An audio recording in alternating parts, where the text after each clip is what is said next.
Yan, dito kami ngayon sa Pagkatpatan. Bali, hukayin na lang namin itong itong parte na to. Hukay na lang kasi sinundali sa namin. May mabuhangin, hindi pwedeng lagyan ng jetmatic.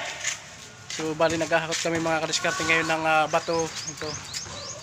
So sa loob kami naghahakot ng mga bato mga kadiskarte. So ayan, mga kadiskarte, dito kami nagkukuha sa mga ilog ng mga nilalagay naming bato doon sa hinuhukay na balon. So kailangan kasi mga kadiskarte may bato yon, hindi pwedeng wala para maganda yung tubig. So ganito lang mga kadiskarte, yung tamang bato nya.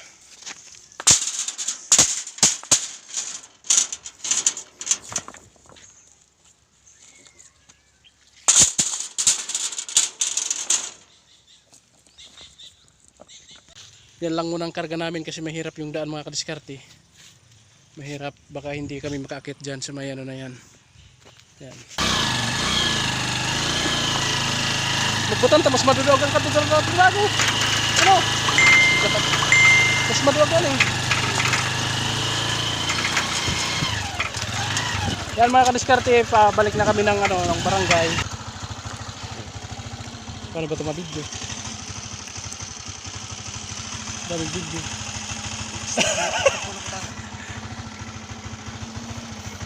Videoan mo muna ako. Adli muna kayo magtula. Ngayon din kayo magtula.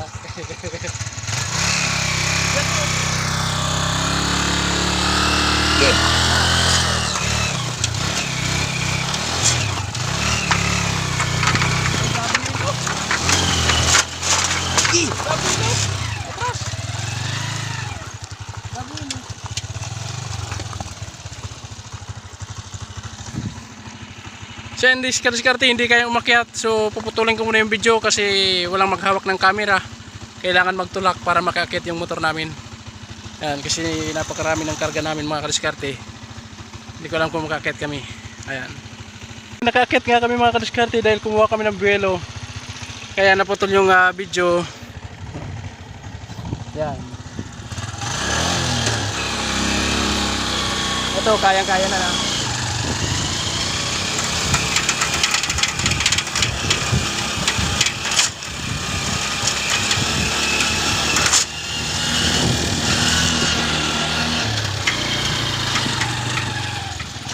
Kaya na. Okay. Highway na mga kadiskarte.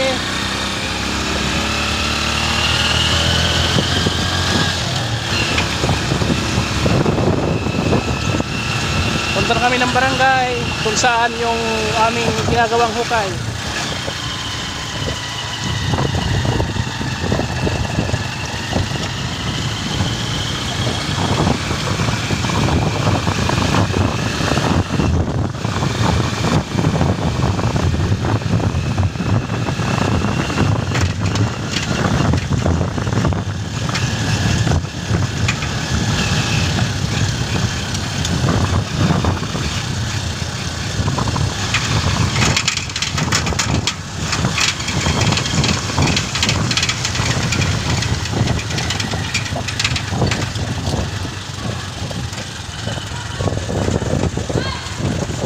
Ay wala mga kadiskarte.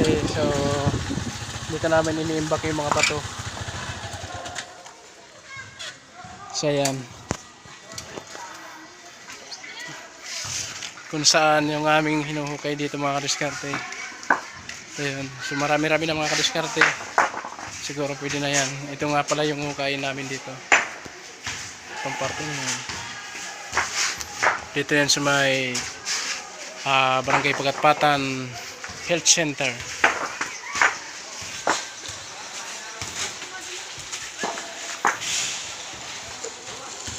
Sinisimulan na nga naming hukayin ang gagawin naming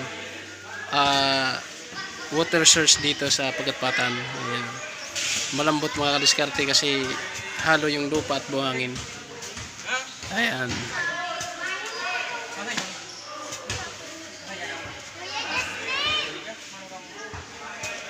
So update ko kayo mga kadiskarte pag tapos na yung aming ginagawa.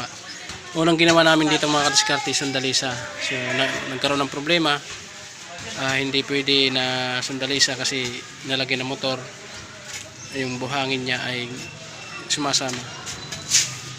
Ayan. So kaya ito ang last na paraan namin, hukayin na lang at lagyan ng mga bato. Naka 2 meters na kami mga kadiskarte, pero may tubig na siya mga kadiskarte. Ayan, tubig na yan mga kadiskarte. And then mga bato-bato na yung inabot namin, 2 meters pa lang. So ayan, ito na nga pala mga kadiskarte yung aming nakuwang lupa dyan, mga buhangin. Ayan. So ayan, so mga 2 oras pa mga kadiskarte, tapos na to.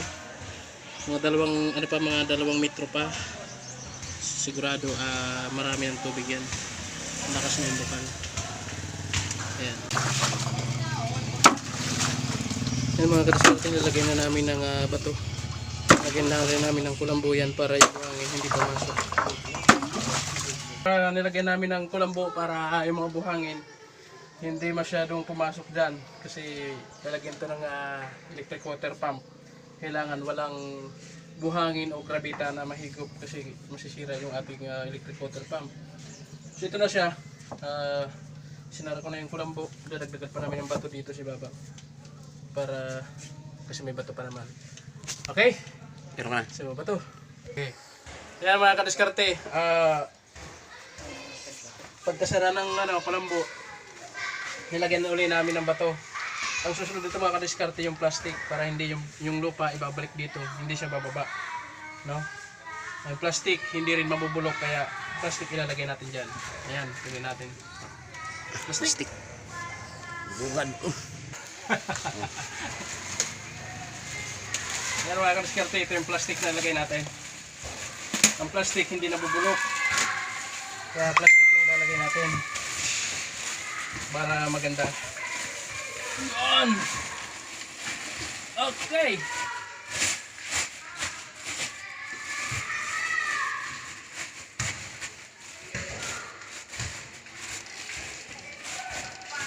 Garing tasado. Okay.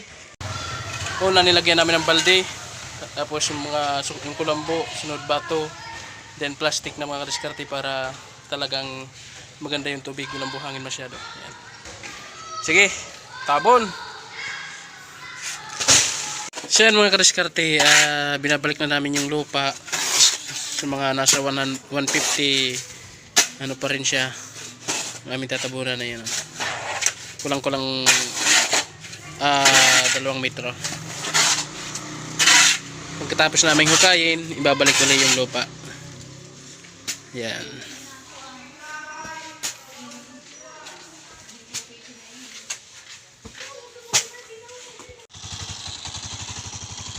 Mga kadiskarte, punta na kami ng Pagatpatan mga kadiskarte. Siguro naman matapos na yun ngayong project namin.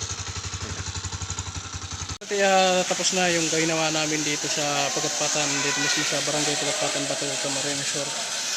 So ayan, so ito yung ginawa namin hukay. Ayan, so install na lang namin mga kadiskarte. Ito rin yung water pump na aming kinabit.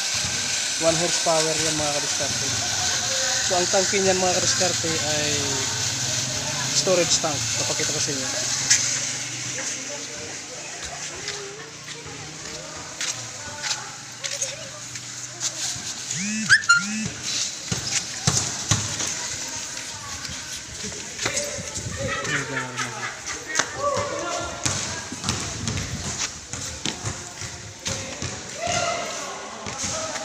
Dito ko pa diskarte nilagay yung tangke sa taas. 500 liters.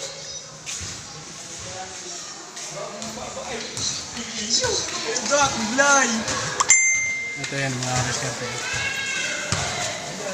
304 brothers tank. Ayan. So dito lang nila pinalagay. Ang susupply nito mga kadiskarte itong barangay hall, tapos yung center.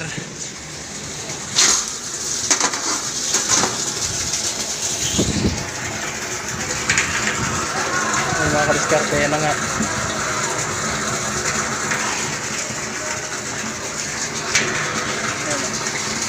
Ganyan sa kalakas mga kadiskarte.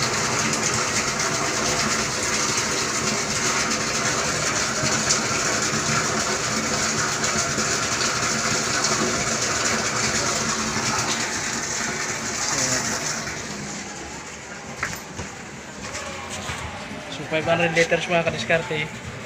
Ayan, so yan, supply sa CR nila.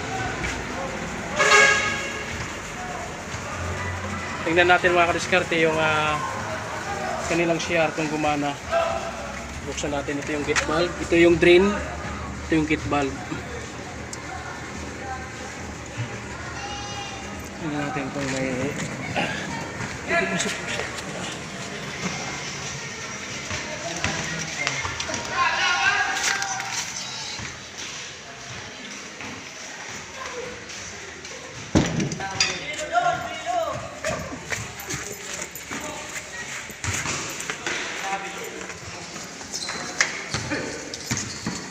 ano, may tubig na?